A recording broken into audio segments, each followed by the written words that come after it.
Hello and welcome to Season 4, Episode 3 of Non-League to Legend. I'm Kev, and coming up on today's episode, I've got a live comm at home to Northampton in League 2. But before I get into that, the story of how we've kind of been doing okay over the first 10 games of the season.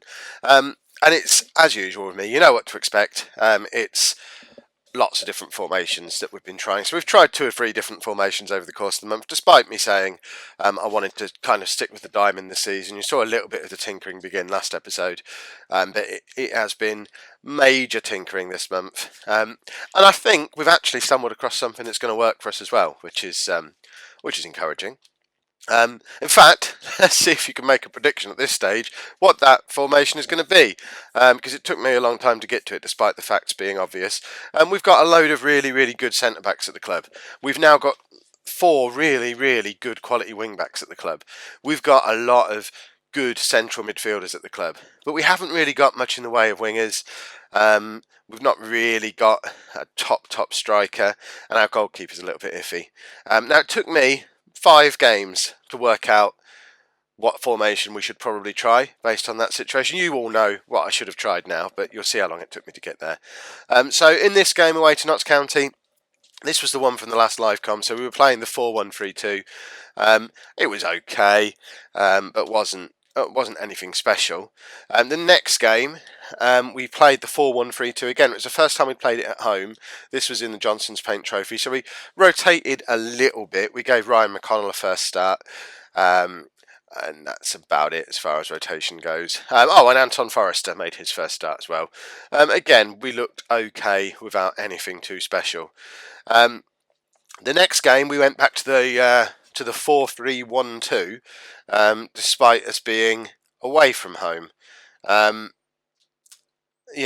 I don't understand myself sometimes. In fact, no, this one was a bizarre little creation. It was like a diamond, but with the fullbacks pushed up into wingbacks. So it was like a 2-3-2-1-2. It was odd.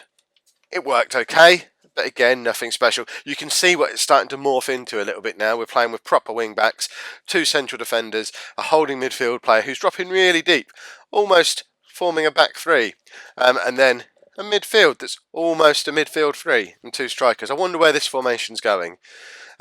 We did sign those 2 goalkeepers I talked about in the last episode. I just thought I'd sign them both. We've got loads of money. They're both young, promising goalkeepers. We've immediately stuck our reserve goalkeeper on the transfer list. Billy O'Brien's going to come in and be our backup goalkeeper in the first team squad. Jake Turner goes into the under-21s. They'll both be good enough to play for us at some point. So happy to have them both in for free transfers and not a lot in the way of wages. That's Billy O'Brien, and that's Jake Turner.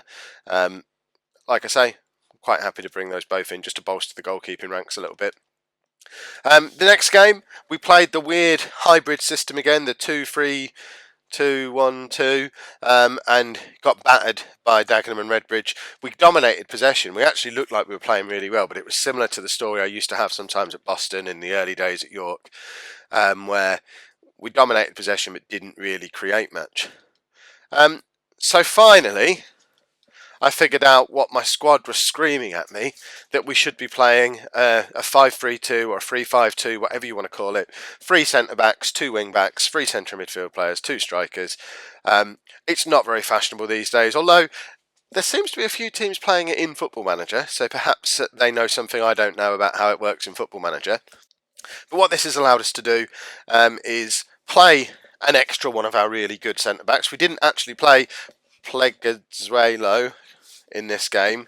I need to change his name. Suggestions for what I can call him, very welcome. But we brought Ryan McConnell in, Dean Winnard, Niall Canavan, all very good centre-backs at this level. Gale and Tilney, very, very happy being wing-backs. And then a midfield 3 of Pack, Osborne and Foley is just too good for this level. Still not happy with our strikers, although they both scored in this game. We played McManus and Forrester in this game. Signing a striker in January is an absolute top priority now, unless one of these lads emerges as being a hero. We then played the same system again, away to Forest Green. I'm moaning about the strikers, but the 2 of them got 3 goals again in this game, 1 for Forrester, 2 for McManus, playing the same system again. We then played it again away to MK Dons. Slight change in personnel. Plegazuelo came in for Winnard, and Koulibaly came in for McManus. Koulibaly scored, but by the next game I'd gone back to the team that had been working, and we beat Burton 1-0. That's where we are at the moment as far as board confidence is concerned. They're delighted with the leadership qualities I'm showing. They're really happy, particularly with our performance in the league and the way that I'm meeting the club philosophies. The only club philosophy I'm being judged on is signing young players and putting them in the first team squad, which I love to do anyway, so they're always going to be happy about that. I'm a bit confused about why they and the fans don't think Ryan McConnell is a good signing. I think he'll turn out to be an excellent signing, especially now we're playing free at the back. But I'll give him time to change their minds on that. And that's the league, 10 games in. We're doing better than anyone would have expected us to. We're just outside the playoffs at the moment, but we're in a good run of form. We've played 10, won 4, drawn 4, lost 2. On 16 points, we're only 9 points off the top of the table, but we're only 4 points off of an automatic promotion spot. Obviously, we have 3 automatic promotion spots in League 2 and 4 playoff spots, so if we can put a good run of form together at any point in the season, there's a good chance of finishing in that top 7. And it's probably the easiest division in the whole game to get out of, because you've got those 7 spots that can lead to promotion. So I'm feeling confident at the moment. If this new system can carry on working, things are looking good. So this is the team that we're playing today against Northampton. We're going to have Christy Pym in goal, a back three of Niall Canavan, Ryan McConnell and Julio Pleguezuelo, and then Tilney and Gale as the wing backs. Our really good for this level midfield three of Marlon Pack as a deep line playmaker, Isaiah Osborne as a central midfielder. Both of those are on defend because we're pushing our fullbacks forward a long way, and we want the midfielders to just sort of drop back. And then we've got Sam Foley as a box-to-box midfielder to get up and join the strikers and the wing backs in attacking. We've then got McManus playing as a defensive forward, and Forrester playing as a deep line forward but on an attack instruction. So we're playing a counter-attacking system. We've got no team instructions on at all at the moment, although we do add a couple on here and there during the match. We've got no player instructions on. We really are just playing as vanilla as possible while I work out how to play this system. In all my years of playing Football Manager, I've never used a free at the back system before. So this is all new. I don't really know how to do it. So at the moment it's working without any team instructions or player instructions, so I'm trying not to fiddle. And we're just playing good counter-attacking football. Cue us getting beaten at home, I guess. But let's submit the team and let's see how we get on. Right, let's get into this then. So, as I say, I'm quite happy to go with my assistant's suggestions for adding the team instructions throughout the game according to the opposition. So you'll see me clicking that make changes button quite like, Tilney's already injured. Can he play through it? I think he'll be okay. We have got David Tutonda, who was injured pre-season. He is now fit again. But Tilney's been so important since he signed that if he is able to carry on, I'd like him to carry on. And he's only down to 88% condition. I'm sure he's going to be fine. McManus really breaking nice here. This is good counter-attacking football. Back to Foley, Osborne, Tilney. Can he get the cross in? We've slowed things down too much here, really. But it's made its way out to Gale, who crosses in, and McManus scores, and that's 1-0. I thought we'd slowed the counter-attack down too far there, but we have managed to just recover. Again, because of the quality of those fullbacks. I never thought I'd be getting so excited about the signings of 2 fullbacks, but we spent a huge chunk of our transfer budget bringing in real top-quality fullbacks, and they've combined again there. And that's a beautiful cross and a great finish from McManus. He might be emerging as the man. He's scoring quite a few goals at the moment. And now we just sit and soak up pressure again. That's the whole idea of this system. Northampton are playing quite an attacking system. They're pushing a lot of men forward. We've got a lot of men back to cover them. And hopefully we can just keep attacking with pace the way we just did. And breaking on them.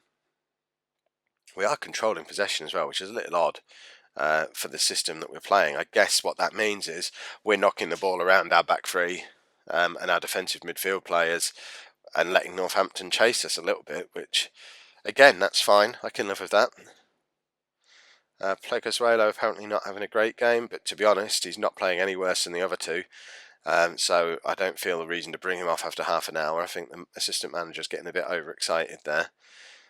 Certainly not playing any worse than the bulk of the team.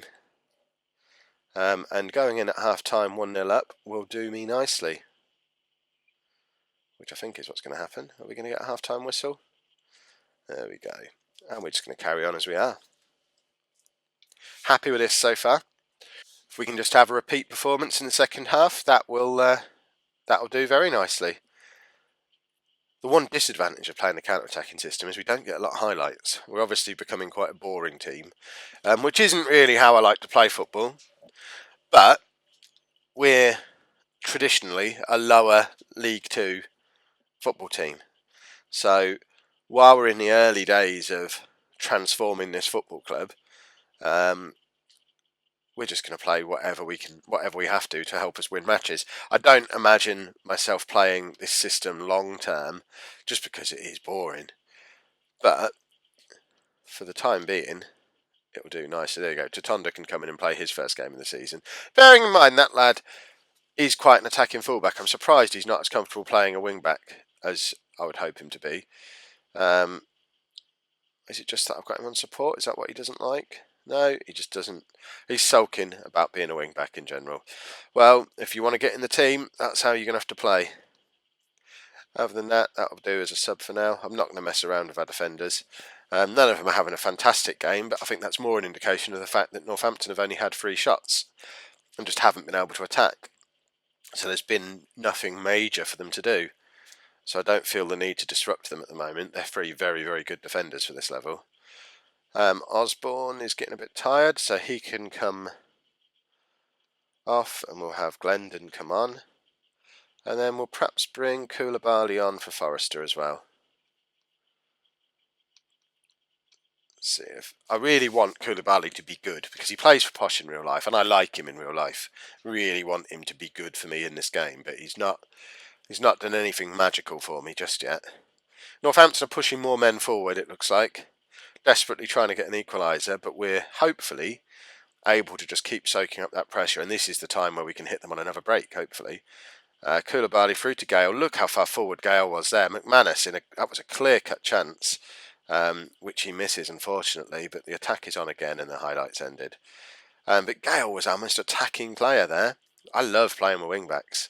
Foley now with a free kick. Can he find Glendon? It bobbles free in the area, and Koulibaly was nearly there, but the final whistle's gone. Boring Exeter have won 1-0. I'm happy with that. That puts us up into the playoff spots. Long may it continue. If you've enjoyed today's episode, make sure you pop a like on there for me and subscribe to the channel so that you don't miss out on all the future 1-0 excitement. Thanks very much for watching.